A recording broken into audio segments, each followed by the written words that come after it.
What's up, guys? It's Ben with Dirty Bird Concepts. I'm going to give you a rundown of all of our swing arms, the Evos, early twin cams, late twin cams, and the M8s. I know there's some guys out there saying that one swing arm fits all. It's not true.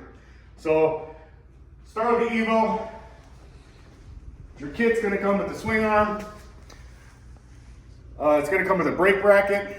It's going to come with the upper shock mounts. You're going to get bearings. With the Evo, that's all you're going to get, besides your instruction sheets and a diagram. So basically all the swing arms are going to kind of look like this. When you get them, sometimes there's going to be a little residual powder coat in there. You're going to take a light grit grinder and go in the circle there and just clean up all that powder coat. A great tip is to take these bearings, go ahead and throw them in your freezer for a couple hours. It'll shrink the bearing just ever so slightly so you can press it in there easier than having to force it with a 60,000 pound press or whatever. You can lightly press them in there and then they'll expand when they warm up.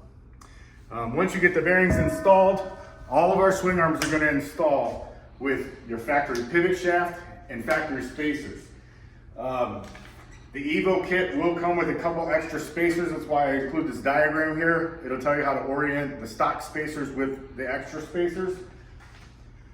For the Evo, you're just going to slide it in, use all your spacers, and use all your factory fasteners. And then that swing arm's installed. For your upper shock mount on the Evos and the twin cams, you're going to use the most forward factory fender mount. You're going to widen that out with a 1/2 inch drill bit, and then you'll be able to put your upper shock mount that way.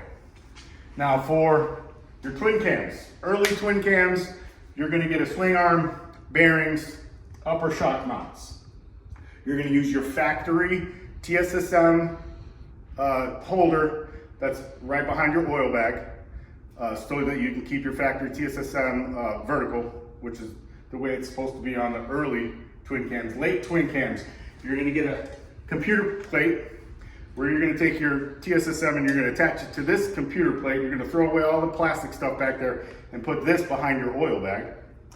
And then for the late model twin cams, you're also going to get this bracket, which will mount behind your rear fender, which helps support here. It's not needed for any of the other models, and that'll help you with your upper shock mount here. All the swing arms are going to come with a different brake bracket, and that's kind of what the variation is with all the models. Like, there's a couple other variations with locations of rear shock mounts and whatnot, but the brake bracket is one of the main things, so that's a crucial point. For your Milwaukee 8 models, the difference is on your most forward shock mount or upper shock mount, instead of using the most forward hole, you're going to measure 2.5 inches forward, and then you're going to drill the hole 2.5 inches forward, or else your bike is going to sit up like 4-wheel drive. So that's the variation for the M8s. Like I said, all the models, you're going to push the bearings in, you're going to install the swing arm into your factory frame with the factory spacers, factory pivot shaft, unless you get the Evo with the different instructions. Any questions, feel free, call the shop, 623-465-5263. Ask for any of us, we can walk you through any of your questions. Other than that, check out the website, www.dirtybirdconcepts.com. Thanks for looking.